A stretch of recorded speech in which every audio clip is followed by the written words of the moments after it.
the situation. When she asks you certain questions, you know how to avoid those questions. But y'all young kids, y'all young cats are so busy just thinking about getting in that you're not thinking beyond that. No, because nobody wants. It's a notch off the belt. Pretty much. They just want to smash and go home. Yeah, but see, that's the major problem. You see, you're like, But what Cody said, get the wazzles and cut.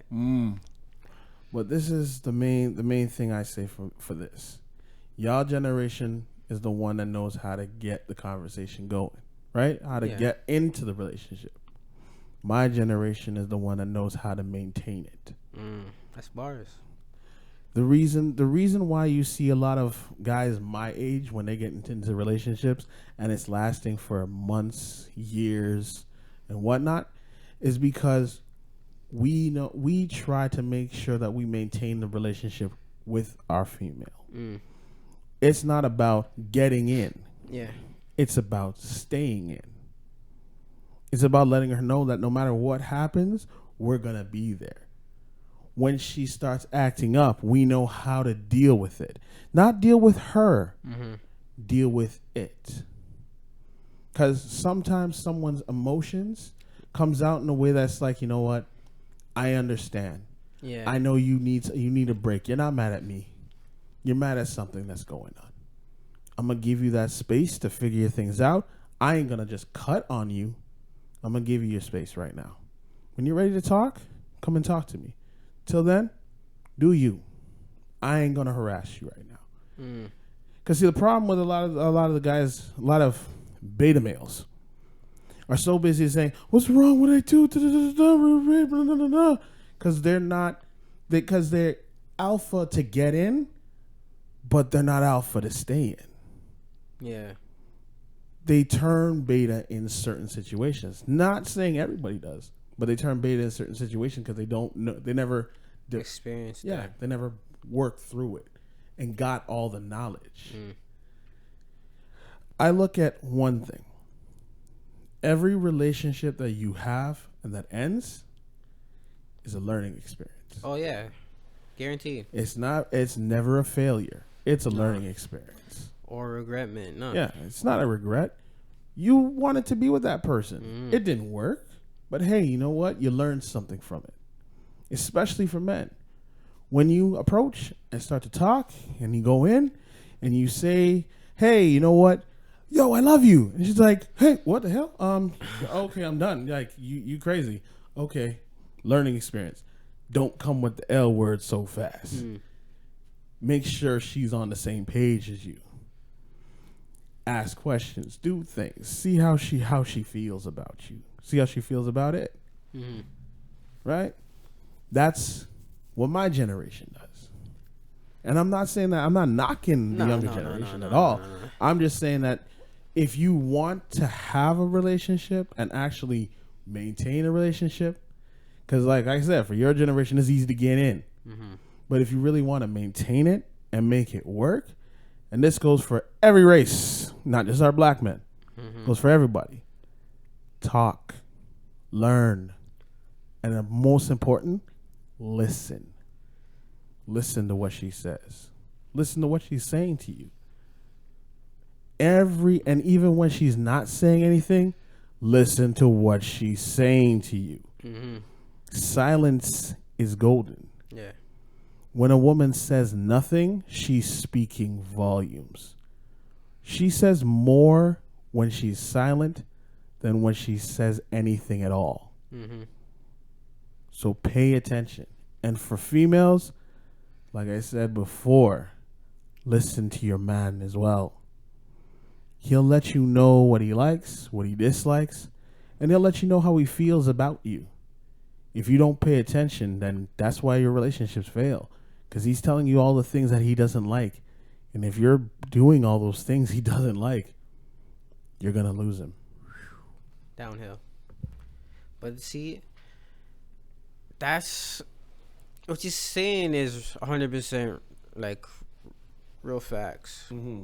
It's just that with my generation, majority of us never grew up with older people, so they don't know how to interact with females. Like all my life, I've been around people 9 to 30 years older than me, so I know what the game. I hate calling it a game, but I know the knowledge that you're speaking, but not a lot of females understand it though. That is the other disconnect in this topic.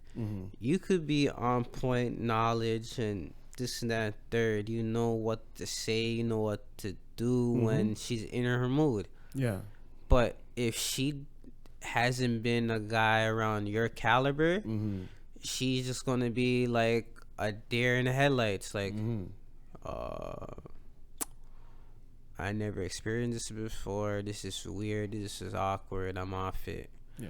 Or get in a hissy fit and try to level up her aggression to cope with the deep knowledge that you're putting. So it's hard. Like, it really is hard. Like, you could be on point with the knowledge, but your partner isn't. And you could know how to maneuver in the situation and still be at fault or still losing the battle. And that, and that is a cost of a relationship. That is the cost of putting yourself out there. But here's the benefit, right?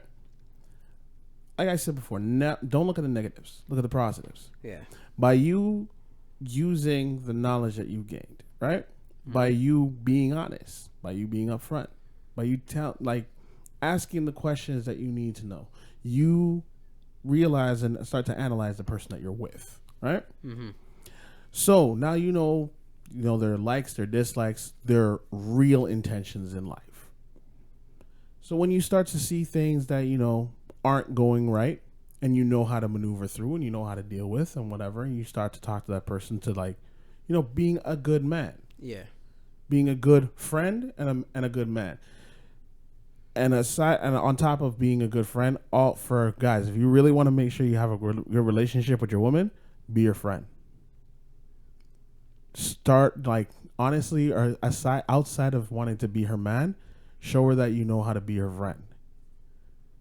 Because being her friend within the relationship of being her man works wonders. Because a friendship is understanding. A friendship is listening. A friendship is knowledge. And gaining wisdom on both ends within the relationship, right? So you're being her friend. You're being there for her and whatever.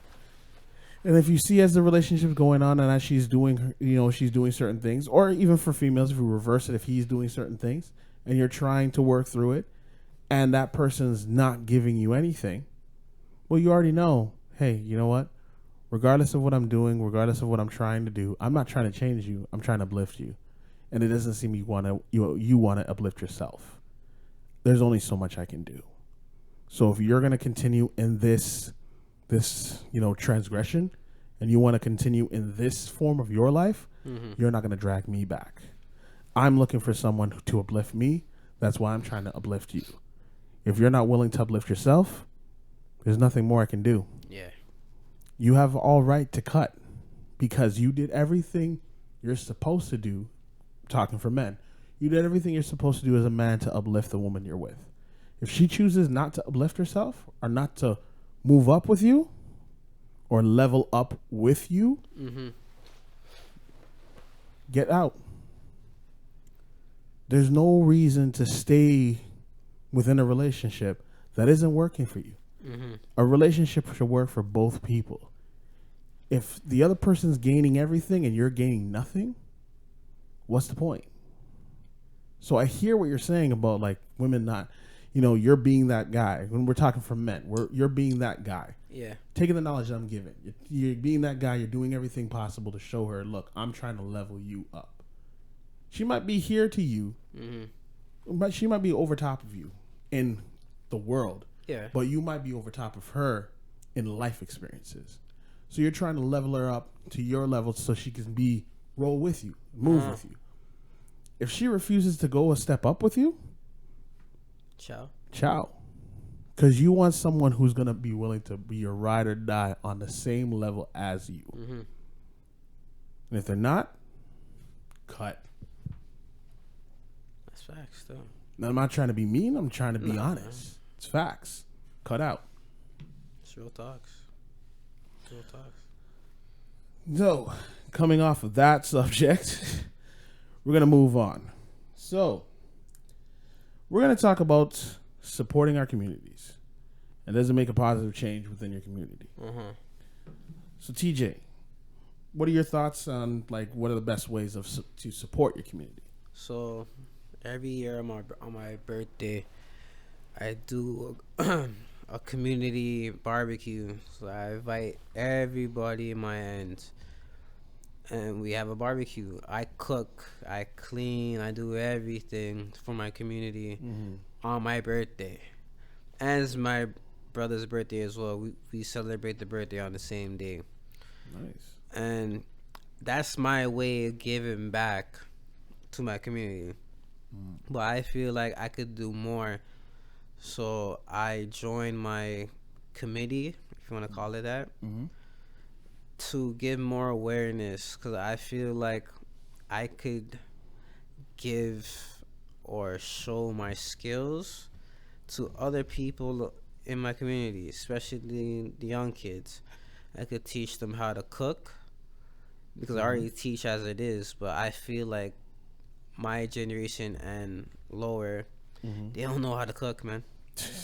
So I want to teach them that, or like art with the music and this, that, and the third. I can't draw, so that's whatever.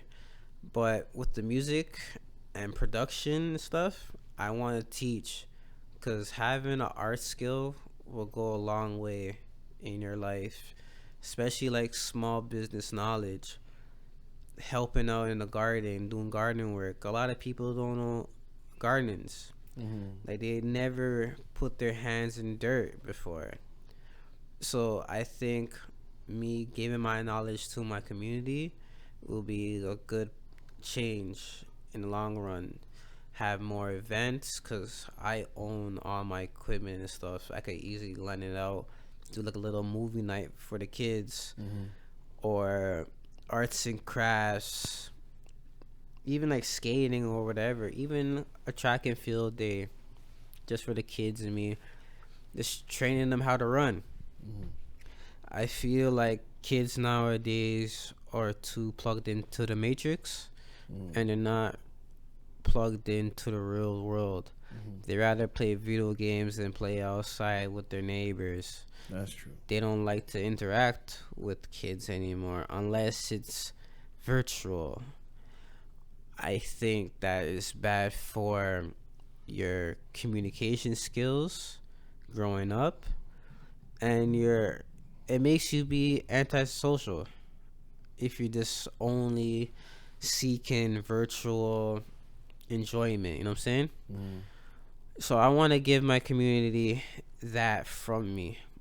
I want to be a voice of the young black men in my community that, hey, we could make a difference. It doesn't matter if we didn't make it in the NBA or whatever. We could make a difference from our ideas, our voice, and our actions. Because a lot of guys and a lot of people in my community just love talking like, oh, the roads are shit, or we don't have this, we don't have that. Vaughn has all these festivals and this and that. Why don't we have it? Well, join the committee. Speak your piece. Pull down a budget. Talk to your other neighbors. A lot of people just talk to